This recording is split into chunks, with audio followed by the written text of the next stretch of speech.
So I know inside of you there are a lot of burning questions to ask the speakers, but before that, we'll let Prof. Julia to give her talk, and after they're going to have a few minutes of Q&A. All right, Prof. Julia? Sounds good. I'll be the radical and put the microphone back on the stand. But don't worry, in a little while, I'll be running up and down that aisleway. Well, thank you. This might strike you as a talk that is distinctly different from what we've heard from the other two speakers, but I think it will pull together a lot of the issues that both Annette and Emanuela have referred to. The title of the talk is The Changemakers Toolkit, and I want to talk about a toolkit, and I want to invoke in you some mental associations. That word toolkit might first of all make you think of this. If you were a kid who got a toolkit, a wooden one like this, you could take out the hammer and you could hammer away at the coffee table in your home, or you could hammer away at the dog, or you could hammer away on your siblings. It drove your caregivers crazy.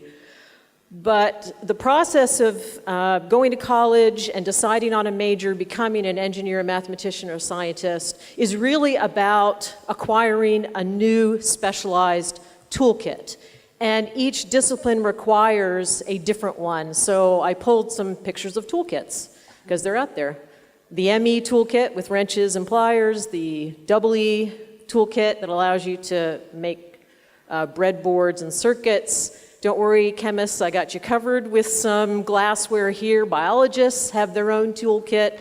And I'll just say that English majors like me, we have a toolkit, and I think ours is the best, because it just requires a coffee shop and a computer and some paper and a pen. So the process of moving into your profession is a process of acculturation. It's a process of learning what the right tools are, how to use them effectively and efficiently. And all of us in the room, because we are, I assume, all of us in academic life, learning the toolkit for our profession is key. But I want to talk about a different kind of toolkit, although I'll start with this kind of funny little one. I think a change maker, any of us who are working on change projects on our campuses, whether that is changing a curriculum, whether that is developing a new department, whether that is working with your community in a more significant way, a change maker needs a toolkit. And this is like your professional toolkit as an engineer, mathematician, or scientist. This is a specialized set of knowledge, skills, and abilities, what I will refer to as KSAs. And these help you start a movement, craft a vision, help team members reach their potential, accomplish goals. Essentially, this is the way you make STEM education different for your students. Now, I want you to sit for just a moment and reflect quietly, or you can make some notes on a piece of paper or on your computer. And I want you to think about a recent change project you've been involved in. It could be ongoing, it could be one that you've just finished, one that you're thinking about. Now, when you think about that change project, I want you to think about the particular skills, abilities, and tools that were important to the success of that project, if it's in the past, or if you're currently engaged on it. What do you think are some of the tools that are important for it right now? And if you've got a change project in your past that did not go so well, and I have quite a few of my own, think about the tools that you could have used. Oh, I wish I had done X or Y. Why didn't I think to talk to or not talk to, Emanuela, A or B? So just sit there for a moment, quietly reflect.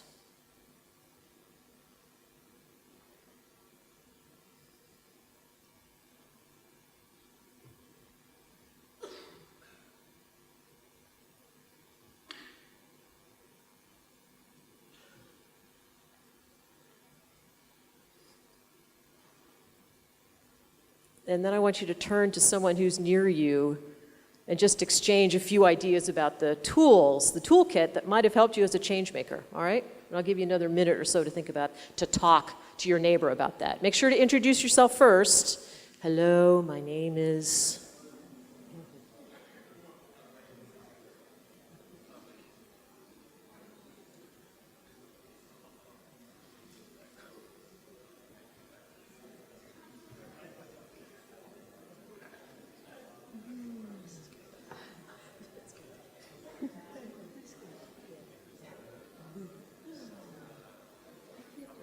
Cindy, you're going to have to find a partner. You're just going to have to, I'm sorry.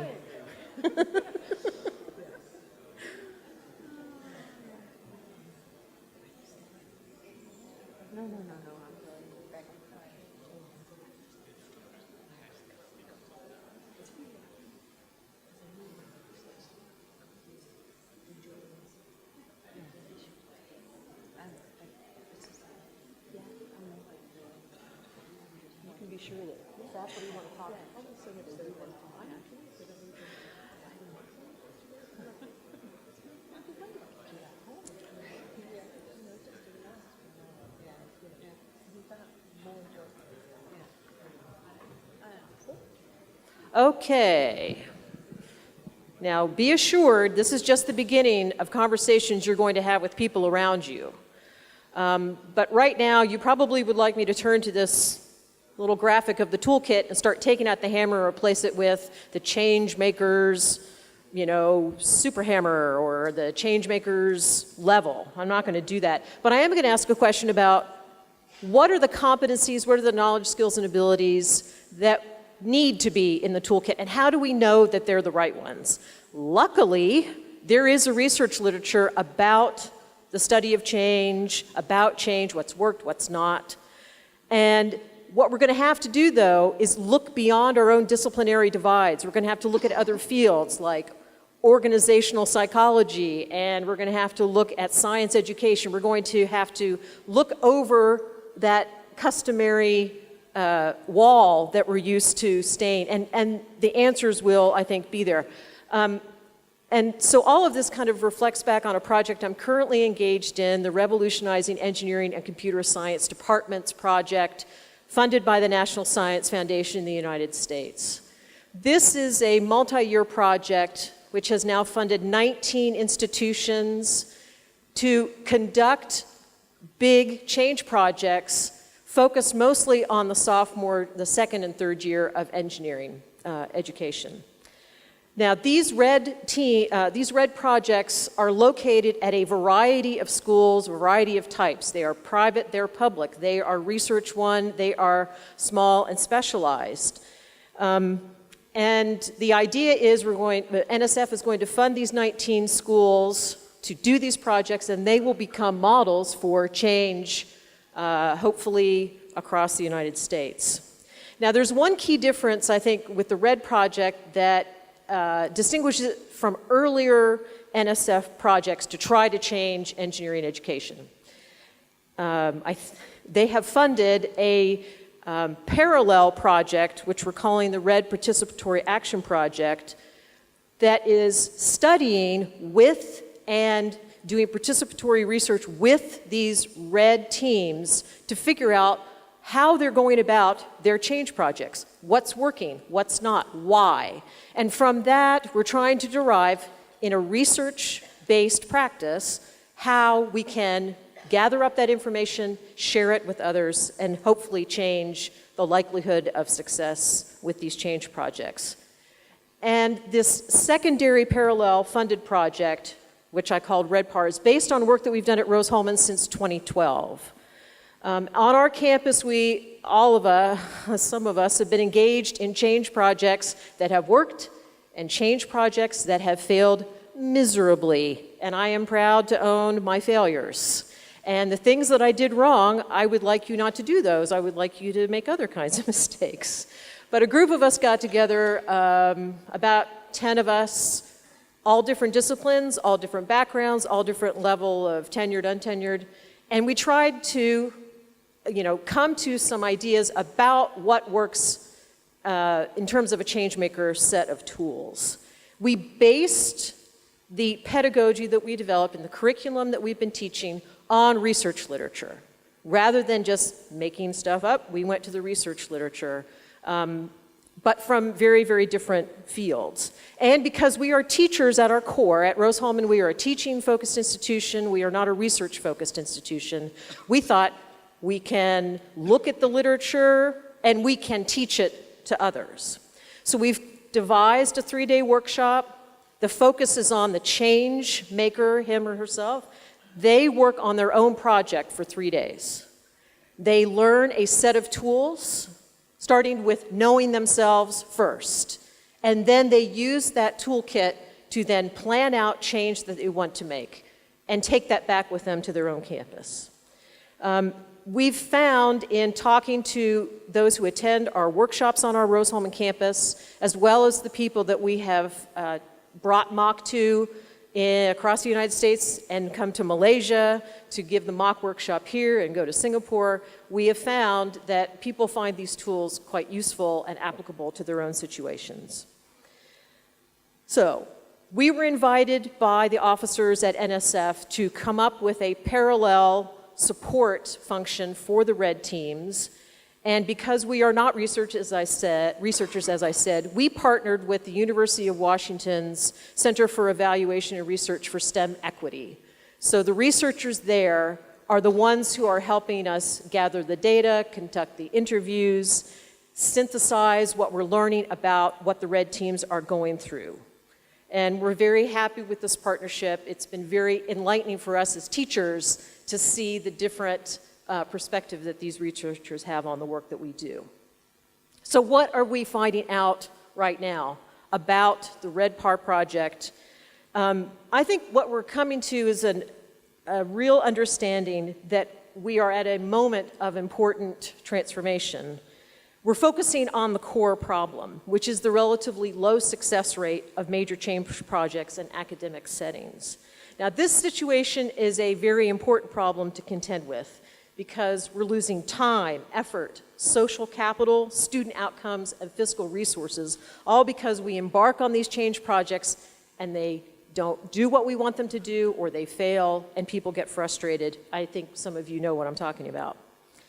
Now, the problem that we're finding out is really based on the fact that the Changemakers Toolkit is not part of our training as disciplinary experts. What you need to have as a faculty member to be successful, or to be successful as an administrator, is not what you need to have to be successful as a change maker. And we are working against powerful forces of inertia. People really do like the way things are, and it's very hard to move that. And it's kind of a truism, a trope, while people resist change.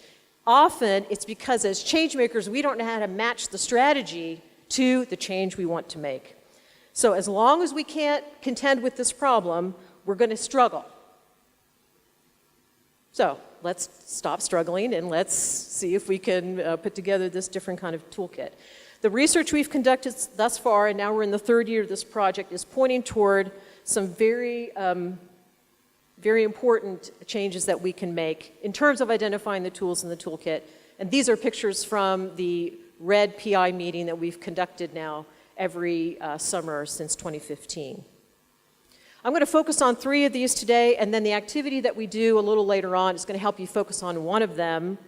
But I'm going to talk about these 3: partnerships, communication, and shared vision. So first of all, partnerships. Some of you out there, because you were early to the session, you got a Creating Strategic Partnerships tip sheet. Put your hand up if you've got one of those tip sheets in your hand right there. If you don't have one of these tip sheets and you'd like to look onto the full tip sheet, move around to where someone's got a hand up. I'm sure they will share.